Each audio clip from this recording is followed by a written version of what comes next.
மதிமுகம் நேயர்களுக்கு வணக்கம். இது அரசியல் திண்ணை. இன்றைய நமது நிகழ்ச்சியில் சிறப்பு விருந்தினராக மூத்த பத்திரிகையாளர், அரசியல் விமர்சகர் குமார் இணைந்திருக்கிறார். பேசலாம். அதிமுக எம்எல்ஏக்கள் என்ன பண்றாங்க, பட்ஜெட் புக்கு பெரிய பெரிய புத்தகமா இருக்கும். பட்ஜெட்டு கூட இந்த பொருளாதார அறிக்கை அதெல்லாம் இருக்கும். எல்லாம் எடுத்து வீசுறாங்க கலைஞர் நோக்கி. திமுக எம்எல்ஏக்கள்லாம் கலைஞரை சூழ்ந்து வெளியில கூட்டு போயிட்டாங்க. மற்ற திமுக எம்எல்ஏக்கள்லாம் ஆவேசமா ஜெயலலிதா நோக்கி பாய்ந்தாங்க. அடிக்க பாய்ந்தது உண்மை. பச்சை பட்டு எடுத்து சொல்லிட்டு அடிக்கிறார். அந்த அடித்ததில் தான் அமைச்சர் வீரபாண்டி ஆரம்பித்து இந்த இடத்துல நெத்தியில் நீளமாக காயம். அவர் புடவை கழிச்சிக்கிட்டு தலையை பிடிச்சி இழுத்து விட்டுக்கிட்டு ஐயோ என்ன இப்படி பண்ணிவிட்டாங்கன்னு சொல்லி சேலையை பிடிச்சி தான் முந்தானையில் பின்னால் எப்படிங்க கிழியும்? சேலையை பின்னால் இருந்து அழுத்தாங்க. தமிழ்நாடுன்னு சொல்லாத தமிழகம்னு சொல்லுன்னு RS ரவி சொன்னப்ப தமிழ்நாடே கொந்தளிச்சா இல்லையா? இங்க ஆளக்கூடிய மாநிலங்கள்ல எத்தனை இடத்துல மும்மொழியுது? ஆங்கிலம் தெரிஞ்சவன் பேச தெரிஞ்சுக்க எழுத தெரிஞ்சுக்கணும், அறிவாளி கிடையாது, சிந்திக்க தெரியணும். இந்திக்கு நம்ம ஒன்றும் எதிரி கிடையாது. நீங்க இந்தியை திணிப்பதன் மூலம் உங்கள் ஆதிக்கத்தை இங்க மீது செலுத்த விரும்புறீங்க, அதைத்தான் எதிர்க்கிறோம். பிரதமராகவே இருக்கார படிக்காதவர், அது வரைக்கும் டிகிரி சர்டிஃபிகேட் காமிச்சாங்களா? யாராவது ஒரு ஆள் பிரதமர் கூட நான் படித்தேன் சொல்லுங்க. இந்த அண்ணாமலை எத்தனை மொழி படிச்சுட்டு IPS ஆனாரு? 3 மொழி படிச்சாரா? IPS படிச்சும் ஒன்றும் இல்லாத அறிவு இல்லாமல் 360 டிகிரி எதிரெதிராக இருக்கும் கொள்கை ரீதியான்றாரு. பெரியார்னால அவங்களுக்கு பேதி ஆயிடும்ல, பேரை கேட்டாலும் எரியும்ல.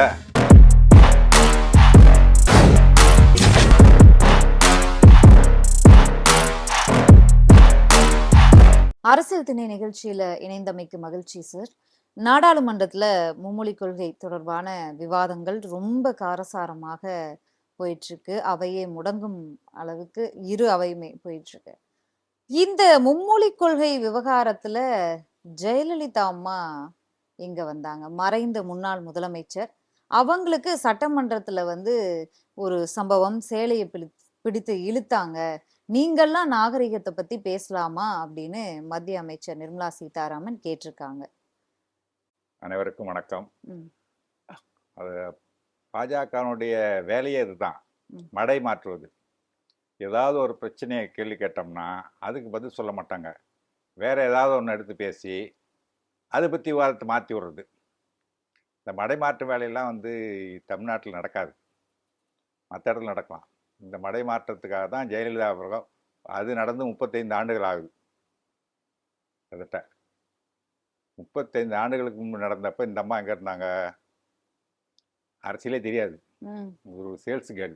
இப்போ அவங்க இப்போ இவங்க பார்த்தாங்களா, பத்திரிக்கை கூட படிச்சிருப்பாங்களான்னு தெரியாது, யாரோ சொல்கிறத கேட்டுக்கிட்டு அப்போ ஜெயலலிதா சட்டமன்றத்தில் புடவை பிடிச்சிருத்தீங்களே, அது என்ன நாகரிகமா அப்படின்னு சொல்லி கேட்குறாங்க. இல்லை, அன்றைக்கி என்ன நடந்ததுன்னா, அன்றைக்கி பட்ஜெட். இப்போ கலைஞர் முதல்வர், அவர் தான் நிதியமைச்சராக இருப்பார். ஓகே, எப்பவுமே அவரே தான் நிதியமைச்சர். அவர் எப்போ 69 முதலமைச்சர் ஆனாரோ அதுலேருந்து அவர் தான் நிதியமைச்சர். 2006 தான் பேராசிரியர் நிதியமைச்சர் ஆனார். ஓகே, உள்துறையும் நிதியும் அவரே தான் வச்சுப்பார். சரி, அவர் தான் பட்ஜெட் வாசிப்பார். எப்பவுமே நின்றுட்டு கையில் வச்சுட்டு தான் வாசிப்பார் பட்ஜெட் புத்தகத்தை. அன்னைக்கு அவர் உளவுத்துறை தகவல் கிடைச்சி இப்போ இருக்கிற மாதிரி கேப்லாம் இருக்காது. அதுக்கப்புறம் தான் அதெல்லாம் மாற்றினது. என்ன பண்ணுவாங்க, நடுவில் ஒரு டேபிள் இருக்கும், இந்த அகலத்துக்கு ஒரு டேபிள் இருக்கும், ஒரு 2.5 அடி அகலத்துக்கு ஒரு டேபிள் இருக்கும்.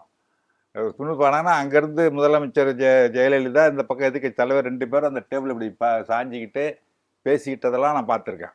யாரு? கலைஞர் அவர்களும் கலைஞரும் ஜெயலலிதா முதல்வரும் பேசுறதா பார்த்துருக்கேன். அந்த அளவு தான் அவங்களுக்கு இருக்கும், கேப் இருக்கும். அப்போ முதலமைச்சர் கலைஞர் அந்த போடியம் மாதிரி ஒன்று வச்சுட்டு அது மேலே வச்சுட்டு படித்தார். போடியம்னா டேபிள், ஒரு டேபிள் மாதிரி சின்ன டேபிள் அது வச்சுட்டு அது மேலே வச்சுக்கிட்டு படித்தார் பட்ஜெட் புக்கை. படிக்க ஆரம்பிக்கும்னே இந்த அம்மா என்ன பண்ணிட்டு, நீ ஒரு கிரிமினல், ஓ பட்ஜெட்டை படிக்கக்கூடாது ம் அப்படின்னு சொல்லி சத்தம் போடுது. சத்தம் போடும்போது இவங்களுக்குள்ள வாக்குவாதம் போகுது. ம் ஒரு கடத்துல வந்து கலைஞர் என்ன பண்றாரு, மைக்கை பிடிச்சிக்கிட்டு ம் மூடிக்கிட்டு ஏதோ சொல்றாரு. ம் அது மைக்கு மூடினதுனால என்ன சொன்னான்றது எங்களுக்கு பத்திரிக்கையாளர் காதுல விழல.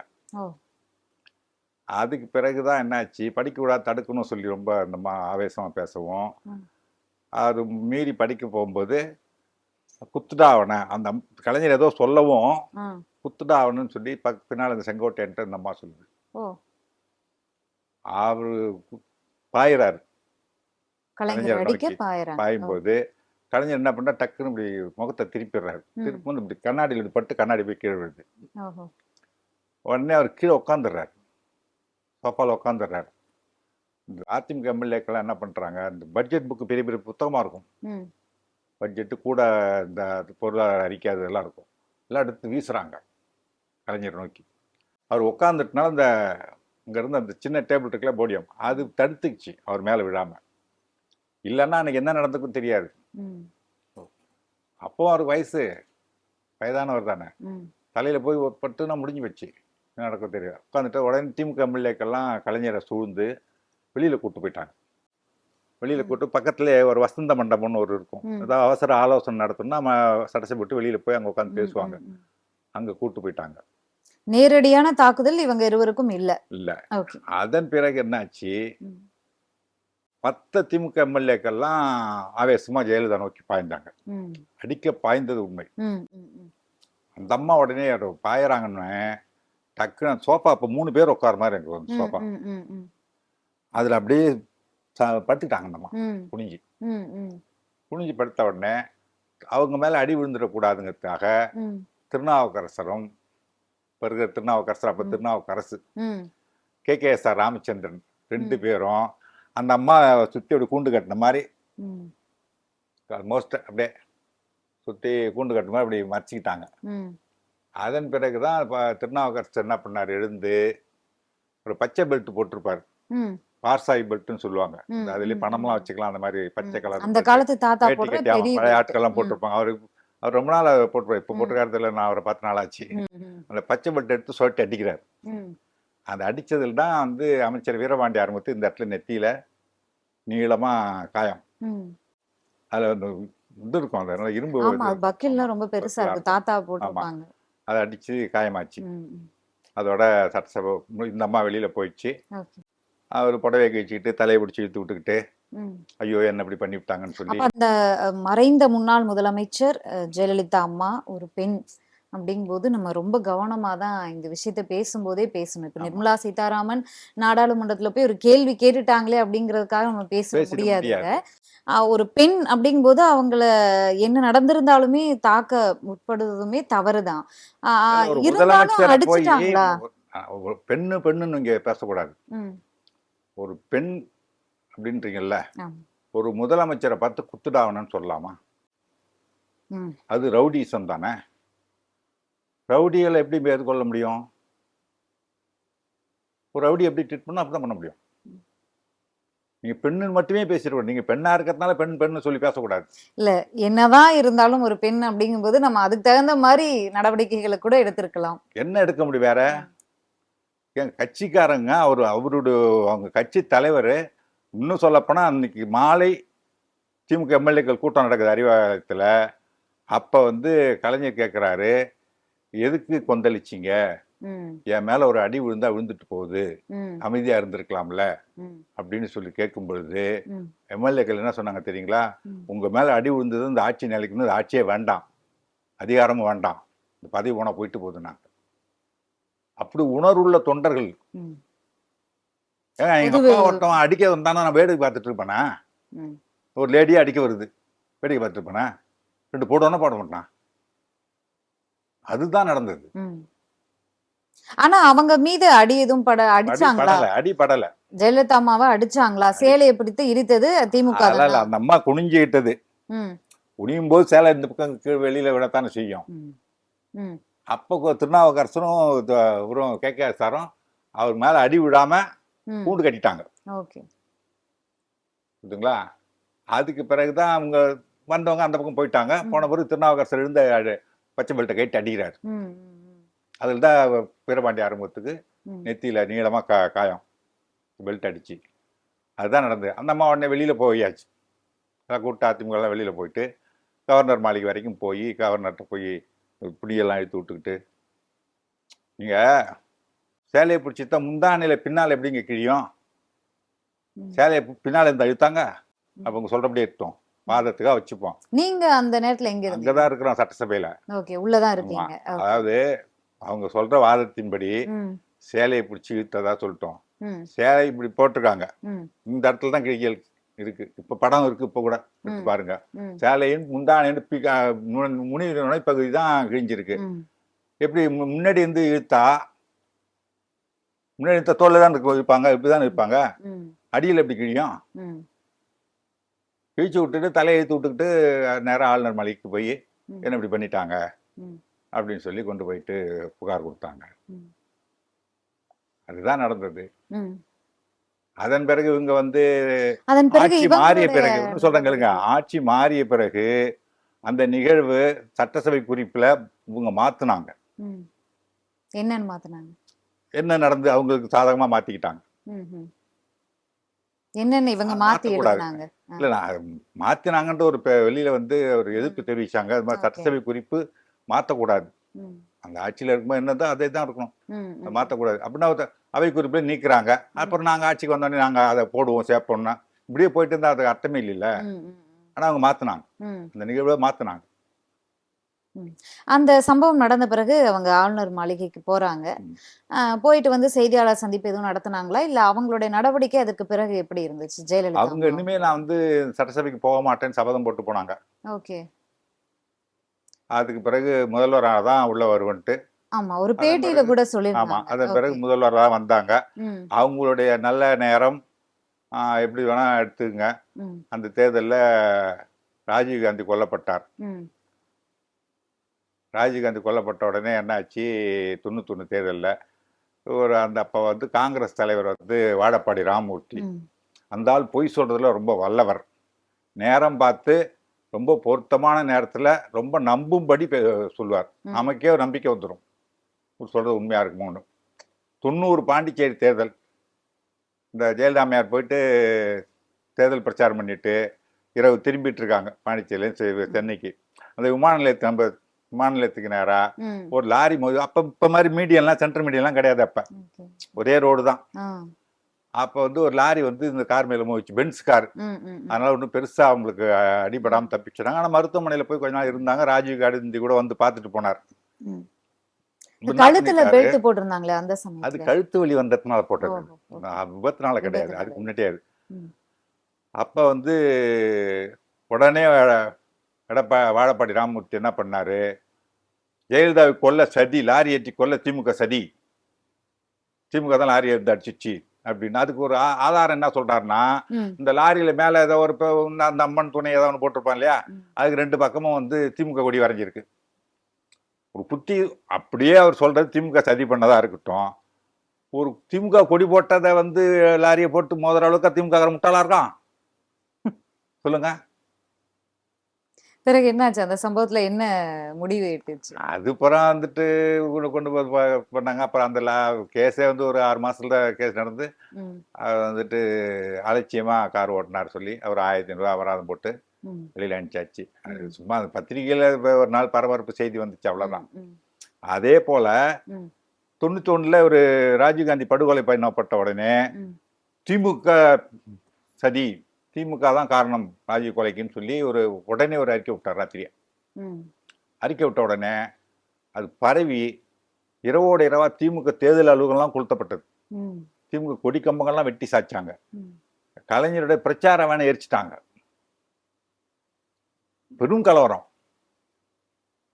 கலவரம் நடக்காத ஒரே இடம் வந்து கும்பகோணம் மட்டும்தான்.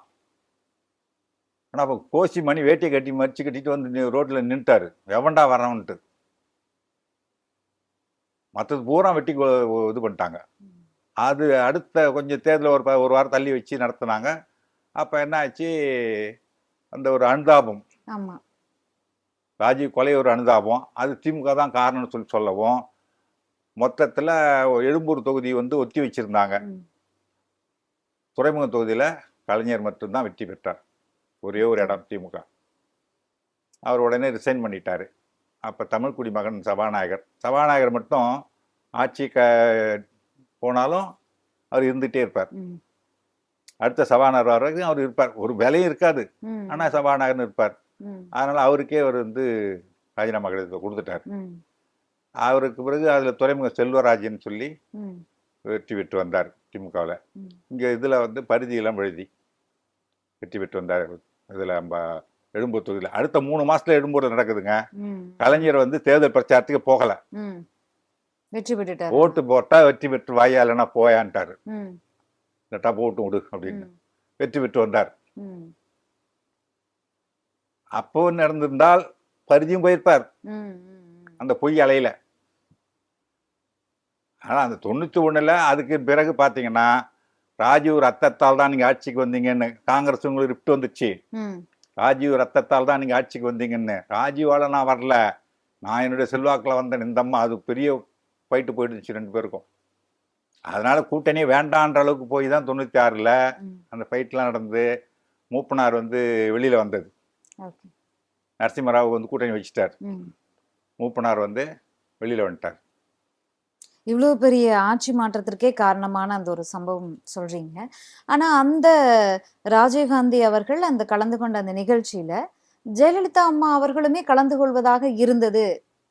கடைசி நேரத்துல அவங்க வரல அப்படின்னு ஒரு தகவல் வந்து நெடுங்காலமாக பேசப்படுது. உண்மை அது மாதிரி ஒரு பேச்சு இருக்கு. ஆனா அதை எந்த அளவுக்கு உண்மைன்றது எனக்கு தெரியல.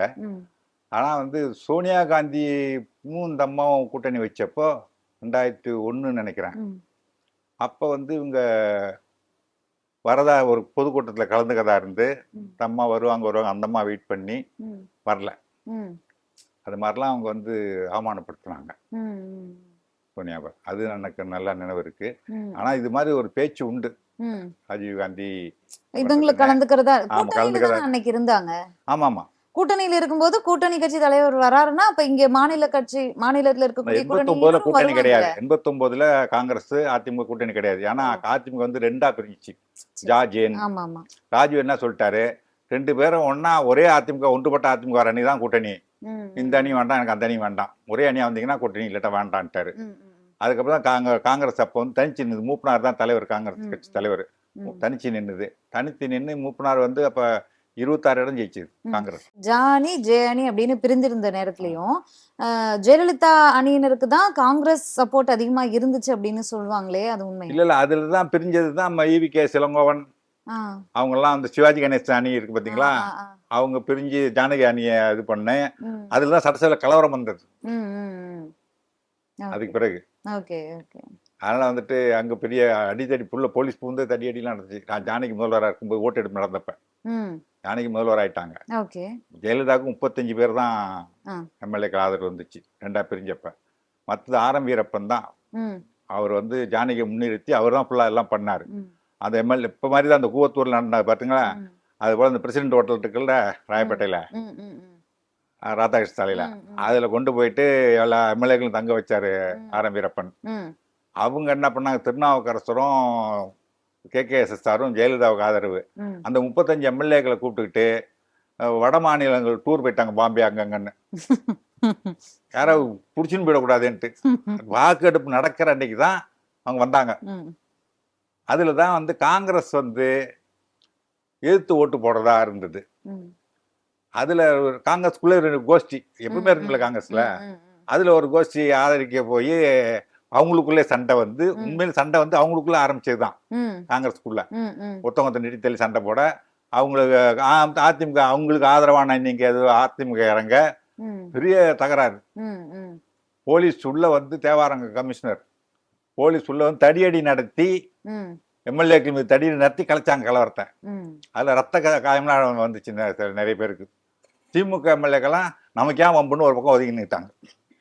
அப்ப ஜானகி அணி சார்பில் ஆதரவு கேட்டு கலைஞரை போய் ஆரம் வீரப்பன், சாமிநாதனும் வி.வி. சாமிநாதனும் போய் பார்த்தாங்க. அவர் வந்து கட்சியில வந்து ஒத்துக்க மாட்டாங்க அப்படின்னு சொல்லி கட்டி விட்டுட்டார். அவர் கொடுக்க மாட்டேன்ட்டார். நாடாளுமன்றத்துல நிர்மலா சீதாராமன் இந்த சம்பவத்தை பேசுவது இது முதல் முறை அல்ல. இல்ல இல்ல, இதுக்கு முன்னாடி ஒரு ஓராண்டுக்கு முன்பு நினைக்கிறேன் ஒரு முறை பேசியிருக்காங்க. அப்பவும் இதே போல இந்த பேட்டியை நான் கொடுத்துருக்குறேன். அது நான் கேட்கறது என்னன்னா, நீங்க கேள்வி கேட்டா ஒரு 40 எம்பிக்கள், தமிழ்நாட்டு எம்பிக்கள் நாகரிகம் தெரியாதவர்கள், நாகரிகமற்றவர்கள் சொல்லனா, அந்த 40 பேர் யாரு? தமிழ்நாடு மக்களால் தேர்ந்தெடுக்கப்பட்டவர்கள். 39க்கு 39 100%. நீங்க ஏதோ ஒரு 2 பேர் அதிமுக, ஒரு பிஜேபி, ஒருத்தவங்க வேற ஏதாவது ஒரு கட்சி 2 பேர் இருந்தா கூட ஒட்டுமொத்த தமிழ்நாட்டு மக்களும் சொல்ல முடியாது. 39 மொத்தமா 100% 100க்கு 100 வெற்றி பெற்று போகும்போது ஒட்டுமொத்த தமிழர்களுடைய ரெப்ரசன்டேட்டிவ் தான் அவங்க. ஒட்டுமொத்த தமிழ்நாட்டு மக்களுடைய பிரதிநிதிகள். அவங்க நாகரிகமற்றவர்கள் சொன்னா ஒட்டுமொத்த தமிழ்நாட்டு மக்களை நாகரிகமற்றவர்கள் சொல்றாதான் பொருள் கொள்ளப்படும். இல்ல ஒரு எம்பி சொன்னா கூட தமிழக மக்களை சொல்வது ஒரு எம்பி சொன்னாலும் தப்பு. இவங்க கேக்குறாங்க எம்பிக்களை தானே சொன்னாங்க, அது தமிழ்நாட்டு மக்களை அவமதிச்சதா திசை திருப்புறாங்க அப்படின்னு சொல்லி. அது எப்படி எங்க ஒரு சனாதனத்தை ஒழிக்கணும் சொன்னா இந்துக்களை படுகொலை பண்ணணும்னு சொல்றாருன்ட்டு போய் சொல்றான். நீங்க வந்து மக்களுடைய பிரதிநிதியா போறவர் நாகரிகமற்றவர் சொன்னா ஒட்டுமொத்த தமிழ்நாட்டு மக்கள் ஒரு நாகரிகமற்றவர் தேர்ந்தெடுத்தாங்கன்னா நாகரிகமற்றவன் தான் நாகரிகத்தை தேர்ந்தெடுப்பான், நல்லவனை தேர்ந்தெடுப்பான். அப்போ வந்து நாகரிகமற்றவர்களும் ஒட்டுமொத்த தமிழ்நாட்டு மக்களை அவமதிக்கிறாரு. அதை பத்தி பேசுனா 34 வருஷத்துக்கு முன்னாடி ஜெயலலிதா புடவை பிடிச்சி திட்டீங்களே அப்படின்னு சொல்லி இவங்க பார்த்தாங்களா? இவங்களுக்கு தெரியுமா அப்ப என்ன நடந்ததுன்னு தெரியுமா? அரசியல் தெரியுமா? அப்ப எங்கோ சேல்ஸ் கேலா இருந்துட்டு இப்போ வந்துட்டு மக்களே சந்திக்காத 3வது முறையா அமைச்சராகிற ஒருத்தங்க நீங்க இங்க வந்து நின்றுக்கிட்டு நாங்க பேசுறோம். அதுவும் எப்ப பேசுவாங்க தெரியுங்களா? இவங்க வெளிநாடு பண்ண தான் எல்லாம் பேசுவாங்க, இருக்கும்போது பேச மாட்டாங்க. நான் கேட்கிறேன், டபுள் இன்ஜின் சர்க்கார் இருந்தா மாநிலம் வளர்ச்சி பெற்று அப்படியே பாலாறும் சேனாரும் ஓடும், அங்கேயும் பாஜகவுக்கு ஓட்டு போடுங்கன்னு சொல்லி கேட்குறீங்கல்ல. மணிப்பூர்ல யாருடைய ஆட்சி? 2 வருஷமா எரிஞ்சிட்டு இருக்குல்ல. ஒரு பிரதமர் அங்க போனாரா?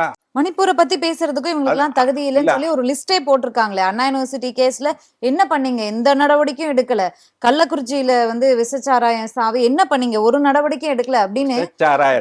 ஆணவ கொலை படுகொலைக்கு என்ன நடவடிக்கை எடுத்தீங்க? எதுலயுமே நடவடிக்கை எடுக்கல அப்படின்னு ஒரு லிஸ்ட் வாசிச்சிருக்காங்க. என்ன நடவடிக்கை எடுக்கல உங்களுக்கு என்ன தெரியும்? விசச்சாராய வழக்குல விசச்சாராயம் எந்த ஆட்சியில் நடக்கல. இதெல்லாம் வந்து சமூக கேடு. இது வந்து லா அண்ட் ஆர்டர் கிடையாது. இதெல்லாம் ஒரு சமூக கேடு, சமூகத்துக்கு நடக்கிற ஒரு தவறான தகவல்.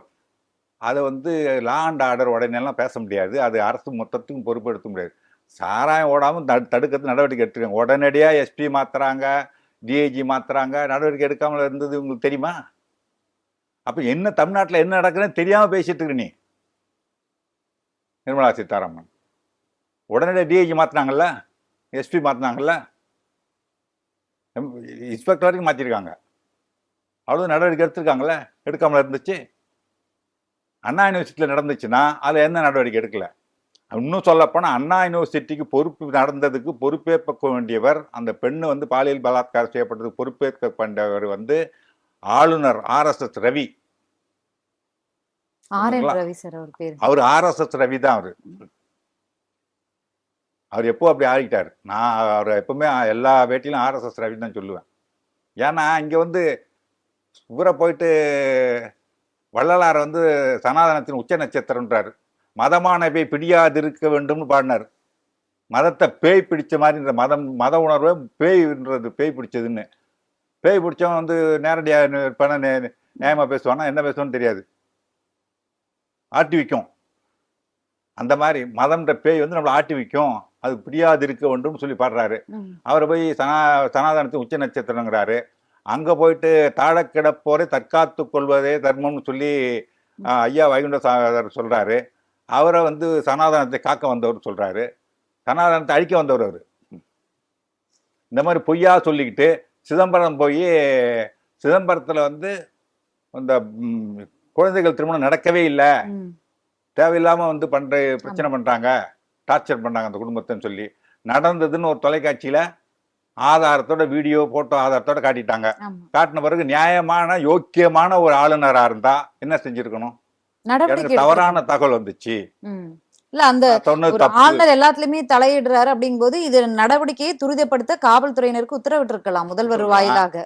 ஒன்று ஒரு நடவடிக்கை எடுக்கலைன்னு சொன்னால் ம். அவருக்கு ரைட் இருக்குது, அவருக்கு பவர் இருக்குது. ஆளுநர் மாளிகையில் உட்கார்ந்தபடி உள்துறை செயலாளரை கூப்பிட்டு என்ன நடவடிக்கை எடுத்தீங்க, எனக்கு ரிப்போர்ட் கொடுங்கன்னு கேட்கலாம். டிஜிபியை கூப்பிட்டு நடவடிக்கை எடுக்க சொல்லி உத்தரவு போடலாம். ம். எல்லாம் செய்யலாம்ல. நடவடிக்கை எடுக்கலாம் தானே செய்யணும். நடவடிக்கை எடுத்துருக்கும் போது அதை செய்யலை. சட்டப்படி உனக்கு என்ன செய்யணுமோ உனக்கு அதிகாரத்தை பயன்படுத்த, அதை பயன்படுத்தாம விட்டுட்டு பொது மேடைகளில் போய் பிரச்சாரம் பண்ணுறது. அதை கேட்டுக்கிட்டு அந்த அம்மா அங்கே பேசிட்டு இருக்கு நடவடிக்கை. நான் கேட்குற மணிப்பூரில் என்ன நடவடிக்கை எடுத்து குறைந்தபட்சம் போனாங்களா சொல்லுங்க. அந்த ஒரு பெண்ணை நிர்வாணப்படுத்தி அவ்வளோ கேவலமாக கூட்டுட்டு போனது, அந்த வீடியோ வெளியில் வர்ற வரைக்கும் அது பற்றி வாய் திறந்தாரா? அதுக்கு ரொம்ப வருத்தப்படுறேன்ட்டு நாடாளுமன்றத்துக்கு வெளியில் நின்று 30 செகண்ட் பேசிட்டு போனார் மோடி. உள்ள இந்த மணிப்பூர் பிரச்சனை பேசணுங்கிறதுக்காகவே அவர் மீது ஒரு நம்பிக்கையில்லா தீர்மானம் கொண்டு வந்தாங்க. பேசவே மாட்டேங்கிறாரு, பதில் சொல்ல மாட்டேங்கிறாருன்றதுக்காக நம்பிக்கையில்லா தீர்மானம் கொண்டு வந்து அதன் மீது விவாதம் நடத்தி அதுக்காச்சும் பதில் சொல்லணுன்ட்டு அதில் 1.5 மணி நேரம் பேசினவர் மணிப்பூர் பற்றி பேசுனது எவ்வளோ? 1.5 நிமிஷம். இதெல்லாம் நாகரிகமா? மணிப்பூர் நடந்தது நாகரிகமா? நாகரிகத்தை பற்றி யார்? நிர்மலா சீதாராமன் பேசுறதா? பிஜேபிக்காரங்களே பேசக்கூடாது. அது மக்களையே சந்திக்காமல் புறவாசல் வழியாக 3 முறை அமைச்சராக இருக்கிற நிர்மலா அவங்க சொன்னாங்க, எனக்கு பணம் இல்லை, ஏன் நீங்கள் தேர்தல் நிற்கிறதுக்கு அப்படிங்கிறது. பணம் இல்லை அப்படின்றாங்க. பணம் இல்லையா? பொய் தானே? இந்த மாதிரி ஒரு நிதியமைச்சராக இருந்துக்கிட்டு பொய் சொல்கிறாங்களா? அது நாகரிகமா? மோடி இங்கே வந்தால் நான் தமிழை மதிக்கிறேன், தமிழ்நா பிறக்கலேன்னு வருத்தப்படுறேன்னு சொல்லி பேச வேண்டியது. ஒரிசாவுக்கு போனால் அங்கே தமிழ்நாட்டில் இருக்க அந்த கருவூல சாவி, ஜெகநாதர் கோயிலோட கருவூல சாவி தமிழ்நாட்டில் இருக்குது, திருடர்கள் அங்கே இருக்காங்கன்னு சொல்லி தமிழ் திருடன்னு சொல்ல வேண்டியது. ஊபிக்கு போனால் உங்களெல்லாம் இழிவானவர்களாக பேசுகிறாங்க தமிழ்நாட்டு மக்கள், அப்படி அங்கே போய் கலவரத்தை உண்டு பண்ணுறது, தமிழ்நாட்டு மக்கள் ஒரு வெறுப்பை வைக்கிறது. இதெல்லாம் ஒரு பிரதமர்களுடைய நாகரிகமா? இது நாகரிகத்தை பற்றி யார் சொல்லிக் கொடுக்கறது? கற்றுக் கொடுத்த பிறந்த இனம் தமிழினம், அதற்கு கற்றுக் கொடுக்க நினைப்பது அறிவீனம் அப்படின்னு வீரபாண்டிய கட்டவன் படத்தில் ஒரு வசனம் வரும்.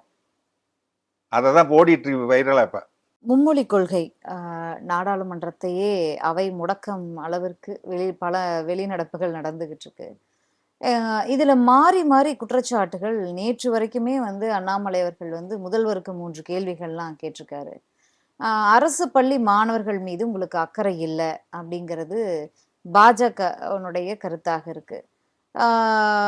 பல திட்டங்களுக்கு நிதி கொடுக்காம இருக்கீங்க, மாணவர்களின் கல்வி மீது உங்களுக்கு அக்கறை இல்லை, இங்க 2 மொழி இருமொழி கொள்கையிலேயே நாங்க சிறப்பா விளங்குறோம், எங்களை அந்த மும்மொழியை திணிச்சு நாங்க சிறப்பா வழங்கிட்டு இருக்கிறோம், எங்களுடைய பர்சன்டேஜை குறைப்பதுதான் உங்க நோக்கம்னு ஆளும் தரப்புல இருந்து ஒரு குற்றச்சாட்டு.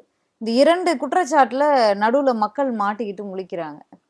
இல்ல யார் சொல்வது உண்மை அப்படிங்கிறது? அதாவது மக்கள் தெளிவா இருக்காங்க. 1968 அண்ணா அவர் பேசும்போது சொன்னாரு, நான் பொறுப்புகேற்று ஓராண்டு ஆகிறது, இந்த ஓராண்டில் 3 காரியங்கள் செய்திருக்கிறேன்.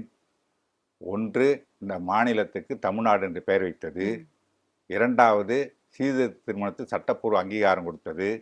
3வது, இருமொழி கொள்கைதான், இந்திக்கு இங்கே வேலை இல்லை என்ற தீர்மானம் நிறைவேற்றியது. இந்த 3ஐயும் செய்துவிட்டதால் இவர்களை விட்டு வைக்கலாமா என்று சிலர் கொந்தளிக்கிறார்கள். ஆட்சி விட்டு அகற்ற என்று நினைக்கிறார்கள். உங்களால் முடிந்தால் செய்து பாருங்கள் என்று நான் சவால் விட மாட்டேன். உங்களுக்கு அதிகாரம் இருக்கிறது. ஏன்னா அப்போ பொம்மை வழக்கெல்லாம் கிடையாது, நினைச்சா கவுத்துடலாம். உங்களுக்கு அதிகாரம் இருக்கிறது. ஆனால் இந்த அண்ணாதுரை எடுத்துட்டு வேறு யார் இங்கே உட்கார்ந்தாலும், இன்னும் 30 ஆண்டுகள் கழித்து யார் உட்கார்ந்தாலும், இந்த 3லும் கை வைக்க வேண்டும் என்ற எண்ணம் வரும்பொழுதே மக்கள் வெகுண்டிடுவார்கள் என்ற அச்சமும் கூடவே விடும். அது இருக்கும் வரை இந்த மாநிலத்தை அண்ணாதுரை தான் ஆண்டு கொண்டிருக்கிறான் என்று அர்த்தம் அப்படின்னு அப்படி சொன்னார். அதனால இன்னைக்கும் தமிழ்நாடுன்னு சொல்லாத தமிழகம்னு சொல்லுன்னு RS ரவி சொன்னப்ப தமிழ்நாடே கொந்தளிச்சதா இல்லையா? கண்டிப்பா.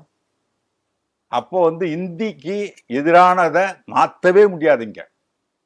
அது 100 ஆண்டு போராட்டங்க. கிட்டத்தட்ட 1938 தொடங்கின போராட்டம். அது அப்பப்போ நடந்துகிட்டே இருக்கு.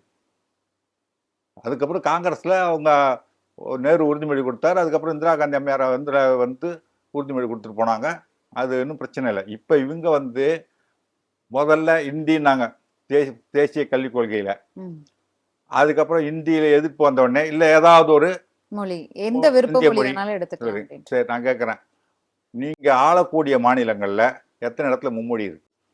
இந்த அண்ணாமலை சொல்றாரு, அவருக்கு உண்மையிலே தமிழ்நாட்டு மாணவருடைய பள்ளி மாணவர்களோட அரசு பள்ளி மாணவருடைய அக்கறை இருந்தால் அந்த பணத்தை குடியா கொடுக்க, அரசு பள்ளிக்கு தானே போகணும் அந்த பணம், ஆசிரியர்களுக்கு பணம் சம்பளம் கொடுக்கறதுக்கு. அதையா நீ நிறுத்தி வைக்கிற? அனைவருக்கும் கல்வி திட்டத்தின் தான் அந்த பணம், அதையா நிறுத்தி வைக்கிறேன்னு சொல்லி அவங்க கட்சிக்கு கேட்கறதுக்கு யோக்கியது இருக்கா? அதெல்லாம் கேட்டிருக்கணும்.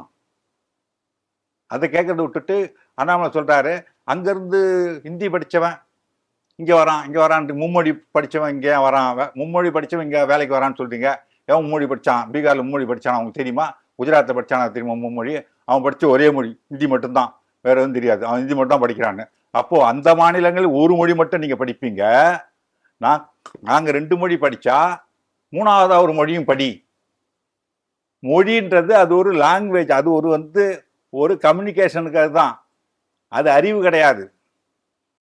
ஆங்கிலம் தெரிஞ்சவன், பேச தெரிஞ்சுக்க, எழுத தெரிஞ்சுக்கணும், அவன் அறிவாளி கிடையாது. சிந்திக்க தெரியணும். ஒரு சப்ஜெக்டை பத்தி, ஒரு கெமிஸ்ட்ரி பத்தி, ஒரு பிசிக்ஸ் பத்தி அதுல ஆழ்ந்த அறிவு இருக்கணும். ஏதோ ஒண்ணு இல்லை, அவன் தான் அறிவாளி. ஆங்கிலம் தெரிஞ்சவங்களும் அறிவாளி கிடையாது. அப்ப நாங்க பசங்க ஒண்ணு ஏற்கனவே 2 மொழி படிச்சுட்டு இருக்காங்க, 3வதா ஒரு மொழியை படிச்சுக்கணும்னா எதுக்குன்னா, அங்க டெல்லிக்கு போனா ஹிந்தியில பேசலாம்.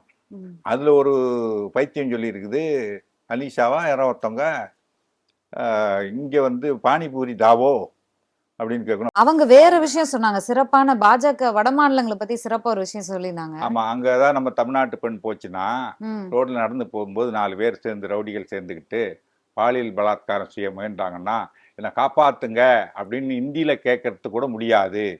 அப்ப அவங்க சீரழிஞ்சு போயிடுவாங்க. இதுதான் உங்க மாநில லட்சணமா? இதுதான் நீங்க மும்மொழி சொல்லி கொடுத்து வச்ச லட்சணமா? இதுதான் உங்க பண்பாடா? இதுதான் நாகரிகம்? வட மாநிலங்களோட நிலை அப்படி இருக்கு. அவங்க வட மாநில மக்களை இழிவுபடுத்துறாங்க. நம்ம இழிவுபடுத்தல. எங்க மாநிலத்துக்கு வந்தா உங்களுக்கு இந்த மாதிரி பாதிப்புலாம் இருக்கு, அதனால ஹிந்தி படிச்சுட்டு வாங்க, அப்பதான் நீங்க தப்பிக்கலாம் அப்படின்னு சொல்றாங்க. எவ்வளவு அறிவு பாருங்க. இதுக்காக ஹிந்தி படிக்கணுமா? அதோட அந்த மாநிலத்துக்கு போகாம இருந்துட்டு போறோம். ஏன் அப்படி ஒரு மாநிலத்துல போவானே? அதாவது சிலதெல்லாம் அறிவில்லாத பேச வேண்டியது. பானிபூரி சாப்பிட ஹிந்திக்கு, பானிபூரி சாப்பிட்றதுக்கு பானிபூரி இங்க விற்கிறது வரான் இல்லையா, அவன் ஒரு ஆள் இல்லை 10 பேர் விற்க வரான். கஸ்டமர் எவ்வளோ பேர் இருப்பாங்க? வாடிக்கையாளர்கள் பல ஆயிரம் பேர் இருப்பாங்க. அவன் ஒரு ஆள்கிட்ட போய் பானிபூரி கேட்கறது, அவன் தமிழ் படிக்க வேண்டானே? அவன் படிக்கிறான். இங்க பாத்தீங்கன்னா இங்க இருக்க வட மாநிலத்தோட எல்லாரும் தமிழ் படிக்க பேச ஆரம்பிச்சுட்டாங்க. அவங்க கத்துக்கிறாங்க, தேவையான கத்துக்கிறாங்க. இங்க சேட்டுங்க வட்டி கடை எவ்வளவு நாள் வச்சிருக்காங்க. நல்லா தமிழ் பேசுறாங்க, நல்ல தமிழ் பேசுறாங்க. இன்னும் சொல்ல போனா தமிழ் பற்றோடு இருக்காங்க. ஒரு தொலைக்காட்சி நிகழ்ச்சியில பார்த்தேன், எங்க அப்பா என்ன தமிழ் மீடியம் படிக்க வச்சார். இந்த மாநிலத்தை நமக்கு சோறு போடுது, இந்த மாநிலத்தோட நம்ம விசுவாசமா இருக்கணும், இது தமிழ் மாநிலம், தமிழுக்கு நம்ம விசுவாசமா இருக்கணும், என்ன தமிழ் படிக்க வச்சாங்க சார். மேல் கணக்கு நூல் கீழ்கணக்கு நூல்லாம் தலைகீழ் அடிக்குது அந்தம்மா, குஜராத்தி. ஓகே. ஆனா இங்க தொழில் பண்ண வர்றவங்களே தமிழ்ல தானே போர்டு வைக்கிறாங்க, தமிழ்ல தானே நோட்டீஸ் அடிக்கிறாங்க. இங்க தமிழ்ல பேசினாதான் வேலையாகும் அவங்களுக்கே தெரியும். தேவைப்பட்டால் 3வது ஒரு மொழி இல்ல, 4வது 5வது மொழியை கூட கத்துப்பாங்க. அந்த ஒரு சிஎம் கூட வீட்டுக்கு போயிட்டு வந்தார் பாத்தீங்களா முதலமைச்சர் தீபாவளி அன்னைக்கு, அந்த நரிக்குறவ பெண், அது என்ன இங்கிலீஷ் பேசுது, பாசிமணி விற்கிறது. நீங்க மாமல்லபுரம் போய் பாருங்க, அந்த கைடுங்கெல்லாம் பிரெஞ்சு பேசுவாங்க, ஜெர்மன் பேசுவாங்க, ரஷ்யன் பேசுவாங்க. ஏன்னா அவங்க தொழிலுக்கு அது தேவை, கத்துக்கிறாங்க. தேவைப்பட்டா கத்துக்க போறாங்க. நான் கூட போய் ஒரு 15 நாள் இருந்தேன். போன போராலாவோ ஜிங்கடாலாவோன்னு சொல்லி கத்துக்கிட்டேன். தேவைப்படும் போது கத்துக்கலாம். பிள்ளைங்க ஆரம்ப காலத்துல எல்கேஜி யூகேஜி ஃபர்ஸ்ட் ஸ்டாண்டர்ட்ல இருந்தே தமிழ் ஏபிசிடி கத்துக்கிறதே கஷ்டம் போது ஹிந்தியும் போய் திணிச்சா நான் என்ன சொல்றேன், இதை விட்டுடு.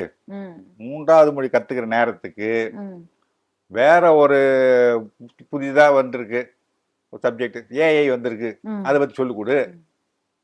இந்த சி பிளஸ் எல்லாம் சொல்றாங்கல்ல, அந்த லாங்குவேஜ், கம்ப்யூட்டர் லாங்குவேஜ், அதை சொல்லி கொடு, நல்லா புரிஞ்சுக்கிட்டு போவாங்க. ஆங்கிலம் படிச்ச, அதாவது இவங்க இந்தியை கொண்டு வரதன் மூலம் அது ஒரு ஆதிக்கத்தை, சொல்ல போனா இந்திக்கு நம்ம ஒன்றும் எதிரி கிடையாது. நீங்க இந்தியை திணிப்பதன் மூலம் உங்கள் ஆதிக்கத்தை இங்க மீது செலுத்த விரும்புறீங்க, அதைத்தான் எதிர்க்கிறோம். தமிழகம் வந்து 2024 மார்ச்ல முதல்வர் கனிமொழி அம்மா, எம்பி கனிமொழி, நம்ம கல்வித்துறை அமைச்சர் எல்லாருமே வந்து பிஎம் ஸ்ரீ திட்டத்திற்கு ஒப்புதல் கொடுத்தாங்க. அந்த இன்னைக்கு அதை மாத்தி கடிதம் பேசுறாங்க வெளியாகிருக்கு. அப்படின்னு சொல்லி அந்த கடிதம் குற்றச்சாட்டு. வெளியாகி இருக்கு. ம், அவங்களுக்கு வந்து we reject we no sign ம், அப்படின்னு எழுதியிருந்தா புரிஞ்சிருக்கும் அந்த ம், மத்திய மந்திரி ம். தர்மேந்திர பிரதான். தர்மேந்திர பிரதான். ம், அதுக்கு சரியா இங்கிலீஷ் தெரியாததுனால நம்ம எழுந்து புரிஞ்சிக்க முடியல. We are keen to sign the MoU போட்டுட்டு நாங்க ஒரு இது அமைச்சிருக்கோம். செக்ரட்டரி குழு அமைச்சு. தலைமையில் ஒரு குழு கமிட்டி அமைச்சிருக்கோம். On the basis of the recommendation of the committee we will sign. ம், அது ஒப்புதல் கொடுத்தாதான் நாங்க ம். இது பண்ணோம்.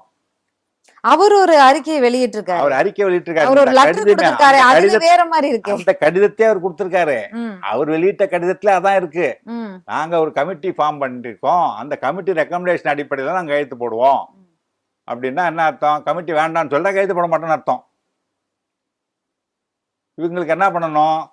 ஐ no sign, I form committee. Sir கல்வித்துறை அமைச்சர் சார். ஏங்க இந்த அம்மா ஒருத்தவங்க தான் கல்வித்துறை அமைச்சர் இருந்தாங்க, சுமிருதி இரானி. ம், 10ஆம் கிளாஸ் ஃபெயிலு. பிரதமராகவே இருக்கார, படிக்காதவர். அது வரைக்கும் டிகிரி சர்டிஃபிகேட் காமிச்சாங்களா? டிகிரி அதை முடிச்சிருக்காருன்னு காட்டணும். சொன்னாங்களே. அவர் சொன்னார். அவர் என்ன சப்ஜெக்டில் முடிச்சிங்கன்னு கேட்டதுக்கு என்டையர் பொலிட்டிக்கல் சயின்ஸ்னார். என்டையர் பொலிட்டிக்கல் சயின்ஸ் ஒரு சப்ஜெக்டே கிடையாது எந்த யூனிவர்சிட்டியிலும், தேடி பார்த்தாச்சு. அதுக்கப்புறம் அவர் வந்து ஒரு படித்ததுக்கான சர்டிஃபிகேட்டை காமிச்சாங்க. சர்டிஃபிகேட் கம்ப்யூட்டரில் இருக்குது, கம்ப்யூட்டர் பிரிண்டிங். அந்த காலத்தில் கம்ப்யூட்டர் வரல, பல்கலைக்கழகத்தில் கம்ப்யூட்டரில் பண்ணல, கையால் தான் எழுதி கொடுத்தாங்க. கம்ப்யூட்டர் பிரிண்டிங்கில் இருக்குது. சரி, எந்த யூனிவர்சிட்டியில் படித்து நான் கேட்குறேன். நான் இன்னைக்கு பார்த்தேன்னு வச்சிங்க, ஒரு 4 பேர் நாளைக்கு யோ பேசுனாயா நல்லா இருந்ததா மச்சான் அப்படிம்பான் டிவியில் பார்த்தேன்னு. ஏன்னா என் கூட படித்தவங்க இருக்காங்க, நான் படிச்சிருக்கேன், என் கூட படித்தவங்க இருக்காங்க. இப்போ பிரைம் மினிஸ்டர் கூட யாராவது ஒரு ஆள் கூட படித்தவன் இன்னைக்கு இருக்கான்னு சொல்லுங்கள். என் கூட படித்தவர் பிரதமர் ஸ்டாலின் கூட படித்தவருங்க இருக்காங்க, பேசுகிறாங்க, பேட்டி கொடுக்குறாங்க. காலேஜில் நாங்கள் அவர் இப்படி இருப்பார் அப்படி இருப்பாருன்னு சொல்லி பேட்டி கொடுக்குறாங்க. யாராவது ஒரு ஆள் பிரதமர் கூட நான் படித்தேன் சொல்லுங்கள். ஒரு 40 பேராவது படிச்சிருப்பாங்களோ ஒன்றா கிளாஸில் சொல்லுங்கள். எந்த யூனிவர்சிட்டியில் படித்தார்? இவர் சொன்னார் 1984 ஃபோட்டோ எடுத்து இமெயில் அனுப்புனாராம் டிஜிட்டல் கேமராவில். டிஜிட்டல் கேமராவே நம்ம இந்தியாவுக்கு வரலப்பா, இமெயிலே கண்டுபிடிக்கப்படலை. இப்படிலாம் பொய்யை சொல்கிறதுக்கு தான் அவங்க கல்வி விட வேண்டியது. ஏதாவது அது மாதிரி டிகிரி படித்தேன், என்ன டிகிரி படித்தீங்க? Entire political science. அவரே படிக்காதவரே வந்து இருக்கும்போது நீங்கள் வந்து ஏதோ கல்வி அமைச்சர்ன்றீங்க. பிரதமரே படிக்காதவரே. மொழி கொள்கையை பொறுத்த வரைக்கும் அது தேவையற்ற ஒன்று. இன்னொன்று சொல்கிறேன், எங்கள் தமிழ்நாட்டு குழந்தைகள் மீது இங்கே நேரடியாக வாக்களித்து அவர்களால் தேர்ந்தெடுக்கப்பட்ட முதல்வருக்கு இருக்கிற அக்கறையை விட அங்கே வடநாட்டுக்காரங்களுக்கு அக்கறை அதிசயம் தேவையில்லை. எங்கள் பிள்ளைங்க என்ன படிக்கணும்னு நாங்கள் முடிவு பண்ணிப்போம். எங்கள் பிள்ளைக்கு தேவைப்பட்டால் ஹிந்தி இல்லை, சமஸ்கிருதம் இல்லை, அதுக்கு மேலே ஏதாவது ஒன்று இருந்தால் கூட சொல்லிக் கொடுப்போம் தேவைப்பட்டா. அதனால் வந்து எங்கள் குழந்தைங்கள் மேலே பாரத்தை கொண்டாந்து நீங்கள் ஏற்ற வேண்டியதில்லை, இது அவசியம் இல்லை. அடுத்தது இதே இந்த மும்மொழி தேசிய புதிய கல்விக் கொள்கை சொல்கிறாங்கல்ல, அதில் என்னென்னா 3ஆம் கிளாஸுக்கு அரசு தேர்வு, 5ஆம் வகுப்புக்கு அரசு தேர்வு, 8ஆம் வகுப்புக்கு அரசு தேர்வு. இங்கே நம்ம 8வது வரைக்கும் ஆல் பாஸ், எக்ஸாம் வைகி தேர்வு நடத்து, ஆனால் எல்லாருக்கும் பாஸ் போட்டுரு. அதில் ஒரு பின்னால் ஒரு வரலாறு இருக்குது. அதுக்கு லைசன்ஸ் எடுத்து படிக்க முடியாமல் போனவங்க ஒரு லைசன்ஸ் எடுத்து, டிரைவிங் லைசன்ஸ் எடுத்து ஒரு லாரி ஓட்டி ஒரு டிராக்டர் ஓட்டி குழப்பம் நடத்திக்கிட்டு இருந்தாங்க. ஒன்றிய அரசு என்ன பண்ணுச்சு, 8ஆம் கிளாஸ் பாஸ் பண்ணி தான் லைசன்ஸ் கொடுக்கணும்னு ஒரு உத்தரவு போட்டாங்க. கலைஞர் பார்த்தாரு, ஆல் பாஸ் போடுறா எல்லாருக்கும் 8வது வரைக்கும். அவன் குழப்பம் கெடுக்கக்கூடாது, படிப்பு தான் வரல, ஏதாவது தொழில் செஞ்சு படிக்கலாம்னா அதையும் கெட்டா அப்படி எல்லாருக்கும் பாஸ் போடுனார். கடைசியாக அவங்களுடைய ஸ்டாண்ட் என்ன அப்படின்னா, கல்வித்துறை அமைச்சர், மத்திய கல்வித்துறை அமைச்சர் தர்மேந்திர பிரதான், பிஎம் ஸ்ரீ பள்ளிகளை நிறுவ தமிழ்நாடு ஒப்புதல் தந்தது, நான் தவறான குற்றச்சாட்டுகளை அவங்க மேல சொல்வதாக திமுக எம்பிக்கள் பொய் குற்றச்சாட்டுகளை கூறுறாங்க. அவங்க 2024 ஒப்புதல் தந்திருந்தாங்க அப்படிங்கறதுல நான் உறுதியா இருக்கேன் அப்படிங்கறதுல அவர் நிக்கிறார் அப்படின்னு சொல்லி அவர் வந்து இந்த நம்ம கல்வித்துறையிலிருந்து அனுப்பின கடிதத்தை வெளியிட்டிருக்காரு. ஆமா, வெளியிட்டிருக்காரு. அதுல என்ன சொல்லியிருக்கு, நாங்க ஒப்புதல் அளிக்கிறதுக்கு ஆர்வமா இருக்கோம் கையெழுத்து போட்ட நம்ம ஒப்பந்தத்துல. அதுக்கு முன்பாக நாங்க ஒரு கமிட்டி அமைச்சிருக்கோம். அந்த கமிட்டி ஆராய்வு செய்து அது என்ன பரிந்துரை பண்ணுதோ அதை ஒட்டி தான் கையெழுத்து போடுவோம். இப்போ புதிய கல்விக் கொள்கை கூட அனுப்பிச்சாங்க, ஒரு வரைவு திட்டம். அதை 2 பேரா எடுத்துட்டாங்க தமிழ்நாடு அரசு. இதெல்லாம் சரியா வராது, இதெல்லாம் இல்லாம வேணா கொண்டு வா புதிய கல்விக் கொள்கையை நாங்க ஏத்துக்கிறோம். சரி, அப்படியே ஒப்புதல் கொடுத்திருந்தாலும் இப்போ எங்களுக்கு உங்க மேல நம்பிக்கை இல்ல, இல்ல இப்போ வந்து எங்களுக்கு அதுல ஒரு மாற்றம், எங்களுக்கு அந்த கல்விக் கொள்கை எங்களுக்கு ஏற்புடையதாக இல்லை நிராகரிக்கிறதுக்கு உரிமை இருக்குல்ல. இல்ல நாங்க ஒப்புதல் கொடுத்து கையெழுத்திட தயார்னு சொல்லிட்டா கமிட்டிக்கு என்ன வேலை? கமிட்டியே அமைக்கணும். சரி, அமைச்சரவை முடிவு எடுத்துச்சுன்னா கமிட்டி எதுக்கு அமைக்கணும்? அது கெடுக்கிறது தானே. இது என்ன எதுன்னு ஆராய்ச்சி செய்து கமிட்டி என்ன சிபாரிசு பண்ணுது, அதனால என்னென்ன சாதக பாதகங்கள் என்ன இருக்கு.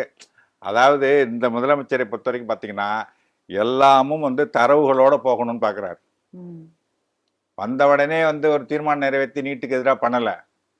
ராஜன் கமிட்டி அமைச்சர் நீதிபதி கே ராஜன் கமிட்டி அமைச்சு அவர் ஆய்வு செய்து ஒரு அறிக்கை கொடுத்து இந்த பாதகம்லாம் இருக்குன்றது தரவுகளோடு கொடுக்குறாங்க.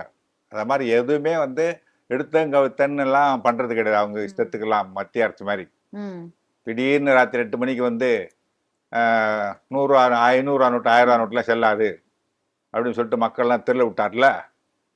அந்த மாதிரி பண்ணுற முதலமைச்சர் இல்லை இவர். எல்லாம் தெளிவாக ஆராய்ச்சி செய்து தரவுகளோட பண்ணுறாரு. கமிட்டி அமைச்சிருக்கோம் அந்த கடிதத்திலே இருக்கு. அப்போ வந்து கமிட்டி அமைக்க வேண்டிய அவசியம் என்ன? ஏற்றுக்கிட்டா அந்த basis of the recommendation of the committee we are ready to sign அப்படின்னா அது ஒப்புதல் கொடுத்தால் நாங்கள் கையெழுத்து போடுவோம் அப்படின்றதான் அர்த்தமொழிய. நாங்கள் வந்து ரெடி டு சைனை மட்டும் இவர் எடுத்துக்கிறார். ஏன்னா அவருக்கு தெரிஞ்ச இங்கிலீஷ் அவ்வளோதான். அதுக்கு தான் இங்கிலீஷ் படிங்கன்றோம். மத்திய அரசு இந்த காவிரி பிரச்சனையில் வந்துட்டு ஒரு ஸ்கீமை கொண்டு வரணும்னு சொன்னாங்கல்ல. ஸ்கீம்னா என்ன அப்படின்னு போய் ஒரு 6 மாதம் கழிச்சு அது முடிய போகுது. அப்போ போய் ஒன்றிய அரசு போய் கேட்குது ஸ்கீம்னா என்ன. அதுதான் சொல்கிறேன், இங்கிலீஷ் படிங்கயா, ஹிந்தி படிச்சிங்கன்னா அப்படி தான் இருப்பீங்க அப்படின்ட்டு. பாஜக மாநில தலைவர் அண்ணாமலை அவர்களுக்கும் பிடிஆர் அவர்களுக்கும் ஒரு கருத்து மோதல் நடைபெற்று இருக்கு. இருமொழி கொள்கைன்னு அரசு பள்ளி மாணவர்களை ஏமாத்துறீங்க, உங்க பசங்கெல்லாம் எங்க படிக்கிறாங்க பிடிஆர் அவர்களே, அதை முதல்ல சொல்லுங்க, உங்க பசங்களுக்கு வந்து இந்திய குடியுரிமை பெற்றவர்களா, அதுக்கு முதல்ல விளக்கம் கொடுங்கன்னு கேட்டிருக்காரு அண்ணாமலை அவர்கள். இந்த அண்ணாமலை எத்தனை மொழி படிச்சுட்டு ஐபிஎஸ் ஆனாரு? 3 மொழி படிச்சாரா? கேட்குறேன். அந்த வந்து மயில்சாமி அண்ணாதுரை அண்ணா அவர் வந்து எதில் படித்தார்? அரசு பள்ளியில் 2 மொழி தான் படித்தார். இப்போ வீரமுத்துவேல் எங்கே படித்தார்? அரசு பள்ளியில். எல்லாம் அரசு பள்ளியில் 2 மொழியில் படித்து சாதித்தவர்களை நாங்கள் காட்டுறோம், பட்டியல் கொடுக்குறோம். நீங்கள் இங்கே தமிழ்நாட்டிலே இருக்கிற மும்மொழி சொல்கிறீங்கல்ல, கேந்திரிய வித்யாலயா, இந்த சிபிஎஸ்சி பாடத்திட்டம், அதில் மும்மொழி படிக்கிறாங்கன்றீங்கல்ல, அதில் வந்து மேலே வந்து சாதித்தவர்கள் பட்டியலை கொடுங்க. கொடுக்க முடியுமாங்களால? அப்போ யார் 2 மொழி படித்தா சாதிச்சானா, மும்மொழி படித்தவங்க சாதிச்சாங்களா? மந்திரி வீட்டு பல்ல ஹிந்தி படிக்கிறான்னு வச்சுக்கங்க, மும்மொழி படிக்கிறான்னு வச்சுக்கங்க, அவன் வீணா போகிறான். ஐயா அரசியலுக்கு வந்துடுவான். என் பிள்ளை என்ன அப்படி வீணா போனா சொல்லுங்க? அரசியல்வாதி புள்ள வீணா போனா அரசியலுக்கு வந்துருவான். அண்ணாமலை புள்ள வீணா போனா அரசியலுக்கு வந்துருவான். இது ராங் ஸ்டேட்மெண்டா இருக்கே. வீணா போனவங்க எல்லாம் அரசியலுக்கு வந்துருவாங்க, தந்தை அரசியல்வாதியாக இருந்தா அரசியல்வாதிகள் வீணா போனவர்கள் அப்படிங்கிற மாதிரி இல்ல. நிறைய பேர் இருக்காங்கல்ல.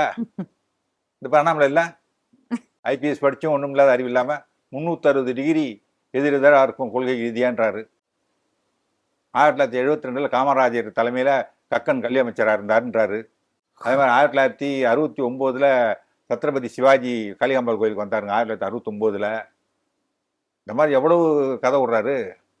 20,000 புத்தகம் படிச்சேன்னு போய் சொல்றது இல்லாம 20,000 புத்தகம் படிச்சு இதுதான் அறிவு இருக்குன்னா உனக்கு கூட ஒரு ஹிந்தியும் படிச்சு தான் ஹிந்தி தெரியலன்னு இங்கே சொல்லுவார், எனக்கு ஹிந்தி தெரியாதுங்கன்னு. அங்கே போய் ஹிந்தியில் பேசுவார். இப்போ நான் என்ன சொல்கிறேன், இப்போ அண்ணாமலை கருத்துப்படி நான் என்ன சொல்கிறேன், கர்நாடகாவில் கன்னடத்தில் பேசினேன். நாங்கள் வேலைக்கு போனவர் தான் 26 வயசில் கன்னடம் கற்றுக்கிட்டேன்றேன். ரைட்டா? இப்போ வந்து ஆந்திராவுக்கு போய் பிரச்சாரம் பண்ணணும், நான் தெலுங்கு கற்றுக்க போகிறேன்றேன். ஏன்?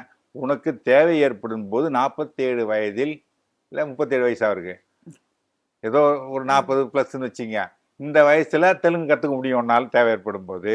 26 வயசில் கன்னடம் கற்றுக்க முடியும் போது எங்கள் வீட்டு பிள்ளைகள் படித்து நல்லா மேலே வரட்டும், அவங்க எங்கே போகணுமோ அந்த இடத்துல தேவைப்பட்டால் கற்றுக்க போகிறாங்க. அவங்க வந்து கீழே வந்து ஸ்கூல் படிக்கும்போதே என்ன வேலைக்கு போக போகிறாங்க, எந்த ஊருக்கு வேலைக்கு போக போகிறாங்க தெரியுமா அவங்களுக்கு? நான் கேட்குறேன், மலையாளத்துக்கு கேரளாவில் போட்டுறாங்கன்னு வச்சுங்க, மலையாளம் படிக்கணும். ஏன் அரசியலாக பாக்குது தமிழகம்? தமிழகம் அரசியலா பார்க்கல, அவங்க தான் ஆணவத்தோட பார்க்குறாங்க. ஒன்றிய அரசு இந்தியை கொண்டு வந்து ஒரே நாடு, ஒரே மொழி, ஒரே கலாச்சாரம், ஒரே உணவு, ஒரே உடை, அதுதான் வந்து ஆர்எஸ்எஸோட சித்தாந்தம். அதை செயல்படுத்துறதுக்கு ஒன்றிய அரசு அங்கே இருக்குது. பாஜக ஆர்எஸ்எஸோட பிள்ளை தான் பாஜக, அதை ஆட்சி செஞ்சிட்டு இருக்கு. அது வந்து நம்மளுடைய அடையாளங்களை, ஒரே ஒரு விஷயந்தாங்க, பேராசிரியர் அன்பழகன் ஒரு முறை சொன்னார், நாங்கள் இந்தியனாக இருக்கத்தான் விரும்புகிறோம், ஆனால் என்னுடைய மொழி, என் கலாச்சாரம், என்னுடைய அடையாளங்களை அழித்து கொண்டு தான் நான் இந்தியனாக இருக்க வேண்டும் என்றால் இந்தியாவே எனக்கு தேவையில்லைன்னார். எனக்குன்னு ஒரு அடையாளம் இருக்குங்க. இன்னைக்கு எந்த இதில் இன்னைக்கு பொருளாதார அறிக்கை வெளியிட்டிருக்காரு முதலமைச்சர், அதில் பாருங்க, எல்லாத்துலேயும் நம்ம வந்து தேசிய சராசரியோட அதிகமாக இருக்கோம். கல்வியே சரியில்லைன்னு சொல்கிறான்னா முட்டாள் தான் சொல்லுவான், தமிழ்நாட்டில் கல்வி சரியில்லை அப்படின்னு சொல்லிட்டு ஆர்எஸ்எஸ் ரவி சொல்லுவார். ஏன்னா ஜிஆர்னு சொல்லுவாங்கல்ல, +2 முடிச்சுட்டு உயர்கல்விக்கு போகிறது, தமிழ்நாட்டில் 51%. தேசிய சராசரி என்ன தெரியுங்களா? 25.16. அது போடுங்க. குஜராத், ஊப்பிலாம் எடுத்துக்கிட்டா 19, 12, 22 அப்படி இருக்கு. நான் சொல்றேன், நீ ஹிந்தி இங்க வந்து சொல்லி கொடுக்கல, ஊப்பியில் எத்தனை பேர் ஹிந்தி படிச்சு 3வது மொழி படிக்கிறாங்க? ஒரே மொழி. அதுவும் இன்னும் சொல்றேன், 10ஆம் வகுப்புல ஊப்பி இந்தியை தாய்மொழியாக கொண்டு இந்தி மட்டுமே படிக்கக்கூடிய பள்ளிகளில் இருக்கிற மாணவர்கள் 10ஆம் வகுப்பில் 11 லட்சம் பேர் இந்தியில ஃபெயில், 60% அவங்க. நீ முதல்ல அவனுக்கு ஒழுங்கா ஹிந்தி சொல்லி கொடு, அதுக்கப்புறம் எங்களுக்கு வந்து படிக்க சொல்லலாம். அவனே தாய்மொழிங்க, அவனாலே பாஸ் பண்ண முடியல, எங்க வீட்டு பிள்ளைங்க கஷ்டப்பட்டு ஹிந்தி படிக்கணுமா? நீங்க ஒரு மொழி மட்டும் படிச்சுட்டு போயிடுவீங்க, ஆங்கிலம் கூட படிக்க மாட்டீங்க. அவங்க ஆங்கிலம் படிக்க முடியாதான், அதுக்காக அவங்க இங்க வந்தாலும் நம்ம அங்க போனாலும் அவங்க கூட பேசுறது வசதியா நம்ம ஹிந்தி படிக்கணுமா? எதுக்கு? பீகார்லயே 2019ல 10,000 மாணவர்கள் ஃபெயில் ஆனாங்க 10th +2 பொது தேர்வுல. 11 லட்சம், 10,000 இல்ல, ஊப்பியில 11 லட்சம் மாணவர்கள் ஃபெயில். போன வருஷம் 10 லட்சம், அந்த அடுத்த வருஷம் 11 லட்சம் ஹிந்தியில 10ஆம் வகுப்புல. அது 60%. அது மொத்த தேர்வு எழுதினவர்கள் எண்ணிக்கையில 60% மாணவர்கள் ஃபெயில் ஆகுறாங்க. அப்போ என்ன பண்றது நிலைமை? ஹிந்தி தாய்மொழி, அதுலயே இவ்வளவு பேர் ஃபெயில் ஆகுறான். இல்ல, பீகார், உத்தரப்பிரதேசத்திலயும் பல தாய்மொழிகளை கொண்டு தமிழ்நாட்டில ஆங்கிலம் படிச்சுக்கிட்டு தமிழ்ல 100க்கு 100 வாங்கிட்டு வந்திருக்கு நந்தினி. இதுவரைக்கும் கிடையாது. ஆமா, தமிழ் பாடத்துல 100க்கு 100 போட மாட்டாங்க. இப்போதுதான் மாணவர்கள் அதிகமா வாங்குறாங்க. பஞ்சத்தான இக்கு விட்டுனா அதுக்கு ஒரு 1/4 மார்க் 1/2 மார்க் குறைச்சி விட்டுருவாங்க. ஆமா. நான் ரிப்போர்ட்டரா இருக்கும்போது ஜேபிஆர் ஒரு ஸ்கூல்ல பேசினாரு, தமிழ் ஆசிரியர் கஞ்சத்தனத்தால் தான் மாணவர்கள் இப்ப வந்து தமிழ் படிக்கிறத விட்டுட்டு பிரெஞ்சு, ரஷ்யன் படிக்க போறாங்க. இல்ல, நான் படிச்சுட்டு இருக்கிற வரைக்குமே தமிழ்ல 100க்கு 100 வாங்கினதே கிடையாது. வாங்க முடியாது. ஆங்கிலத்துல கூட அதிகமா வாங்கிடுவோம். பள்ளி காலத்துல எனக்கு தமிழ் அறிவு அதிகம், தமிழ் ஆர்வம் உண்டு. நான் வந்து எம்ஏ, எம்ஃபில், பிஏ எல்லாமே தமிழ் லிட்டரேச்சர் தான் படிச்சேன். நீங்களே வாங்கினது இல்ல? நானே தமிழ்ல வாங்கினது கிடையாது. அப்ப ஆங்கிலத்துல நிறைய மார்க் வாங்கிடுவேன், தமிழ்ல மார்க் நிறைய வாங்க முடியாது. ஏன்னா ஒரு இக்கு எதாவது விட்டுன்னு அவங்க மார்க் குறைச்சி போடுவாங்க. என்னதான் நல்லா அவங்க மார்க் குறைச்சி போடுவாங்க. அது என்னவோ ஒரு இது. அந்த மாதிரி அதில் வந்துட்டு நாங்கள் சொல்கிறோம், தமிழ் படிக்காமல் தமிழை வச்சுட்டு இன்னைக்கு என்ன பேசியிருக்காங்க நிர்மலா சீதாராமன், பிச்சை தான் எடுக்கணும். தமிழ் படிச்சா பிச்சை தான் எடுக்கும். பிச்சை கூட எடுக்க முடியாது. பிச்சை கூட எடுக்க முடியாது. பாலச்சந்திரன் ஐஏஎஸ், பாலகிருஷ்ணன் ஐஏஎஸ், மதுரைக்காரரு, இப்போ வந்து உலகத்தமிழ் ஆராய்ச்சி நிறுவனத்துடைய தலைவராக நியமிச்சிருக்காங்கல்ல, அவர் பிஏ தமிழ், எம்ஏ தமிழ், தமிழிலே ஐஏஎஸ் எழுதி கலெக்டர் ஆகி ஒரிசாவில் பணிபுரிஞ்சிட்டு இப்போ அவர் ஓய்வு பெற்று இப்போ வந்து அவரை கூப்பிட்டு உலகத்தமிழ் ஆராய்ச்சி நிறுவனத்தினுடைய தலைவராக நியமிச்சிருக்காங்க. அவர் சங்க இலக்கியத்தில் ஆழங்கால் பட்டவர், ஆழ்ந்த புலமை உள்ளவர். அது இல்லாமல் இந்த சிந்து சமவெளி நாகரிகம் இருக்குல்ல, அது பற்றி நிறைய நூல்கள் எழுதி பெரிய ஆராய்ச்சி பண்ணியிருக்கார். சிந்து சமவெளி நாகரிகம் தமிழர் நாகரிகம்ன்றது நிறுவி. நிர்மலா சீதாராமன் வந்து என்ன பண்ணாங்க? ஒருவேளை இந்த தேர்தலில் வந்தால் கூட நிற்காததுக்கு காரணம் கூட ஓட்டு பிச்சை எடுக்கணும், நம்ம பிச்சை எடுத்தோம்னு ஆகிடக்கூடாது தான் நிற்காம இருக்காங்களோ என்னமோ. அவங்களுக்கு தெரியும் இல்லையா என்ன நடக்கும். திமுர் பிடிச்ச பேச்சுன்ற இது. தமிழ் படித்தா பிச்சை கூட, நான் தமிழ் தான் படித்தேன், நான் நல்லா இருக்கேனே, பத்திரிகையில் வேலை பார்க்கணும், ஒரு சீஃப் எடிட்டர் இருந்து வேலை பார்த்து ரிட்டையர் ஆயிருக்கேனே. பெரிய பத்திரிகையில தமிழ்நாட்டினுடைய லார்ஜஸ்ட் சர்க்குலேஷன் உள்ள பெரிய பத்திரிகையில நாளிதழில் சீஃப் எடிட்டர் இருந்து ஓய்வு பெற்றிருக்கேன். என்ன தெரியாம போச்சு? பட்ஜெட் எழுதுறோம், பொருளாதாரம் எழுதுறோம், சயின்ஸ் எழுதுறோம், எல்லாம் தான் எழுதியிருக்கோம். தமிழ் மட்டும் தெரியுமா? அதாவது ரோட்ல போறோம் பேசுற மாதிரி ஒரு நிதியமைச்சர் பேசக்கூடாது. நான் தமிழ் படிக்க போனோடனே எல்லாம் சொன்னாங்க வாத்தி வேலைக்கு தான் லாய்க்கி, வேற எதுவும் தெரியாது, தமிழ் படிச்சா வேற வேலைக்கும் போக முடியாதுன்னாங்க. எங்கள் ஊரில் பரவாயில்லன்ட்டு வந்தேன், எனக்குன்னு தனித்திறமை இருக்கு, என்னால் முன்னுக்கு வர முடியும் அப்படின்ட்டு. அதுக்காக நான் வாத்தியார் வேலைக்கு போகல. அது கிராமத்தில் வாத்தியார்னு கூட சொல்ல மாட்டாங்க, வாத்தி வேலைம்பாங்க. அந்த மாதிரி நிர்மலா சீதாராமன் பிச்சை கூட எடுக்க முடியாதுன்னு பேசுறதெல்லாம் வந்து ரோட்ல போறவங்க கூட கௌரவமா வாத்தியார் வேலைன்னாங்க. இது வந்து பிச்சை கூட எடுக்க முடியாதுன்னு சொல்றது காட்டு மிராண்டி மொழின்னு பெரியாரே சொன்னாரு. அவர் சொன்ன காரணம் வேற, நீ சொல்ற காரணம் வேற. பெரியார் பெயரை உச்சரிக்க மாட்டாங்களாம், பட் அந்த வரியை வந்து மென்ஷன் பண்ணிருக்காங்க. ஆமா, பெரியார்னால அவங்களுக்கு பேதி ஆயிடும்ல, பேரை கேட்டாலே எரியும்ல, அவ்வளவு பயம். ஒரு மனிதர் மரணம் அடைந்து 50 ஆண்டு காலம் ஆகியும் அவர் பேரை சொன்னா அதிருதுன்னா என்ன பண்ணிருப்பார் அவரு? ஏன் அவ்வளவு எரிச்சல்? நம்ம 99.3% இருந்துகிட்டு 97% நம்ம அனுபவிச்சுட்டு இருந்தோம் எல்லா பதவியும். இன்னைக்கு வந்து பெரியார்னு ஒரு வாழை வந்து தான் இன்னைக்கு நமக்கு எதிரான மக்கள்கிட்ட படிக்க வச்சு படுறா அவன் படிச்சுட்டு வேலைக்கு போகிறான், நீயும் படின்னு தாழ்த்தப்பட்டோம், ஒடுக்கப்பட்டோம், பிற்படுத்தப்பட்டவங்களாம் படிக்க சொல்லி எல்லாரும் ஆர்வத்தை ஊட்டி விட்டு அந்த இயக்கத்தையிலேருந்து வந்து ஆட்சியை பிடிச்சி இதெல்லாம் வந்து கொண்டாந்து இன்னைக்கு வந்து நம்ம 30% வந்துட்டோமே அரசு பணிகளில் அப்படின்ற வைத்தறிச்சல். அதுதான் இன்னைக்கு இவங்க கொண்டு வரது புதிய கல்விக் கொள்கைகளை கொண்டு வர இதுக்காகனா 3ஆம் கிளாஸ்ல ஃபெயில் ஆகிட்டா அவன் ஸ்கூலுக்கு போக மாட்டான், 5ஆம் கிளாஸ் ஃபெயில் ஆகிட்டான், 8ஆம் கிளாஸ் பண்ணிட்டா என்ன பண்ணுவாங்க? நீ வந்து உன் குலத்தொழில் செய், அதுக்கு நான் லோன் கொடுக்குறேன், குலத்தொழில் விஸ்வகர்மா பயிற்சி கொடுக்குறேன் அப்படின்னு சொல்லி குலக்கல்வி திட்டத்தை கொல்லைப்புறமாக கொண்டு வரக்கூடிய ஒரு சதி திட்டம் தான் அந்த புதிய கல்விக் கொள்கை.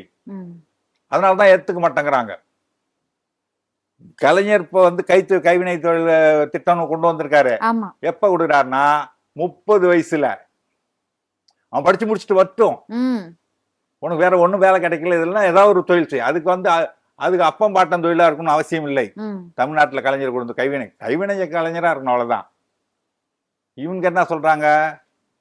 இப்ப நான் என் பிள்ளை போயிட்டு எதனா ஒரு தொழில் செய்யணும், எனக்கு லோன் கொடுங்க, ஒரு செருப்பு தைக்கிற கடை வைக்கணும், லோன் கொடுங்க அப்படின்னு கேட்டா, உங்க அப்பன் செருப்பு தைச்சானா, உங்க பாட்டன் செருப்பு தைச்சானான்னு கேட்பான். இல்ல அவர் படிச்சுட்டு வேலைக்கு போயிட்டாரியா, அப்புறம் உனக்கு எல்லாம் கொடுக்க முடியாது, நீ போ. அப்ப இதுதானே குலக்கல்வி திட்டம். மீண்டும் அந்த வர்ணாசிரமத்தை நிறுவ முயற்சி, சனாதனத்தை கொண்டு வரது அவங்க நோக்கம். சனாதனத்தை கொண்டு வந்து நிறுவனம், இந்து ராஷ்டிரா ஆக்கணும். RSS அஜெண்டா எல்லாத்தையும் நிறைவேற்றுறது தான் பாஜகவுக்கு வச்ச அசைன்மெண்ட். அது நிறைவேற்றலைன்னா மோடியே பிரதமராக இருக்க முடியாது, RSS காலி பண்ணி விட்டுரும். நன்றி சார், நன்றி. எங்களோட நேரத்தை எங்களோட பகிர்ந்தமைக்கு நன்றி சார். நன்றி, வணக்கம். இன்றைய நமது அரசியல் திணை நிகழ்ச்சியில சிறப்பு விருந்தினராக மூத்த பத்திரிகையாளர் இராக்குமார் இணைந்திருந்தார். நிறைய பேசியிருக்கோம். மீண்டும் இன்னொரு சிறப்பு விருந்தினரோடு சந்திக்கலாம். நன்றி.